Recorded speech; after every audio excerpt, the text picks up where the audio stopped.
Bismillahirrahmanirrahim. Assalamualaikum warahmatullahi wabarakatuh. Jumpa lagi dengan saya Arul Marlinda. Nah, untuk kali ini pokok pembahasan kita tentang mengenal pencernaan manusia. Nah, untuk tujuan pembelajarannya ada dua. Yang pertama, menganalisis organ-organ pencernaan makanan pada manusia dan fungsinya. Yang kedua, mengidentifikasi fungsi dari kelenjar pencernaan. Silakan diperhatikan ilustrasi berikut ini. Rini sedang memakan bubur ayam. Menurut kalian, apa yang akan terjadi pada bubur yang dimakan oleh Rini? Apakah akan hancur? Yuk kita cari tahu. Nah, pada sistem pencernaan manusia itu ada dua komponen yang terlibat.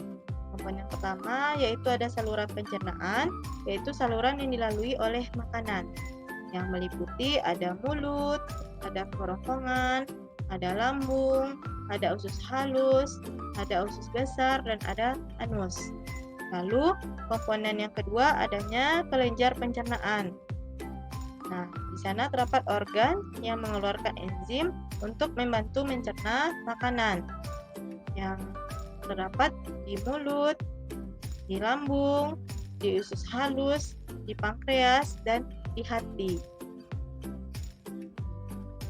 Nah, kemudian pada ilustrasi tadi yang Rini tadi, ternyata semua makanan yang kita makan akan menuju ke saluran pencernaan. Nah, saluran pencernaan itu terdiri dari yang pertama mulut, yang kedua kerongkongan, yang ketiga lambung, yang keempat usus halus, yang kelima usus besar, yang keenam anus.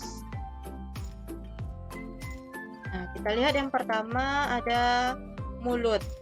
Nah, di bagian mulut itu akan terjadi dua pencernaan, yaitu ada pencernaan secara mekanik dan ada pencernaan secara kimiawi.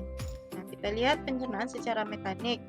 Pencernaan secara mekanik itu melibatkan ada gigi dan ada lidah. Gigi berfungsi untuk merobek dan mengunyah makanan, sedangkan lidah berfungsi menempatkan posisi dan menelan makanan.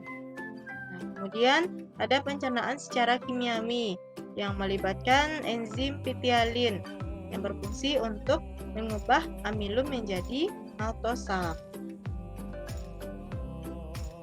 Lalu yang kedua ada organ faring dan esofagus. Faring adalah saluran yang memanjang dari bagian belakang rongga mulut sampai ke permukaan kerongkongan atau disebut dengan esofagus. Nah, di dalam esofagus tersebut terdapat gerakan seperti meremas makanan yang mendorong bolus ke lambung. Yang gerakan ini disebut dengan gerakan peristaltik. Nah, organ yang ketiga yaitu ada lambung. Nah, di lambung juga terdapat dua macam pencernaan. Ada pencernaan secara mekanik dan secara kimiawi. Nah, yang secara mekanik itu akan melibatkan otot-otot lambung yang berkontraksi untuk mengaduk bolus dan memecahnya. Sedangkan secara kimiawinya itu terdapat getah lambung yang akan menghasilkan ada HCl, pepsin, dan renin. HCl berfungsi untuk membunuh kuman, sedangkan pepsin berfungsi untuk mengubah protein menjadi pepton, lalu renin berfungsi mengedapkan protein susu. Kemudian organ yang keempat yaitu usus halus. Nah, di bagian usus halus terdapat tiga bagian. Yang pertama ada duodenum yang disebut dengan usus 12 jari. Nah, pada bagian ini terhubung dengan pankreas dan empedu. Di bagian pankreas itu akan menghasilkan tiga enzim, yaitu yang pertama ada tripsin, berfungsi untuk memecah pepton menjadi asam amino. Kemudian yang kedua ada amilase, berfungsi memecah amilum menjadi maltosa. Kemudian yang ketiga ada lipase, berfungsi memecah lemak menjadi asam lemak dan gliserol. Sedangkan di bagian empedu itu terdapat getah empedu yang berfungsi untuk mengemulsikan lemak agar lebih mudah dicerna oleh enzim. Lalu di usus halus, di bagian yang keduanya terdapat ada jejunum atau disebut dengan usus tengah. Nah, di sana terjadi pemecahan zat-zat makanan sebelum diserap oleh tubuh. Lalu bagian yang ketiga yaitu disebut dengan ileum atau usus penyerapan. Nah, di sana terdapat junjut usus untuk menyerap zat-zat makanan. Lalu organ selanjutnya yaitu ada usus besar. Nah, di bagian usus besar ini makanan yang telah sampai di sini disebut dengan sebagai makanan sisa. Nah, di usus halus juga terjadi pengaturan kadar air pada sisa makanan.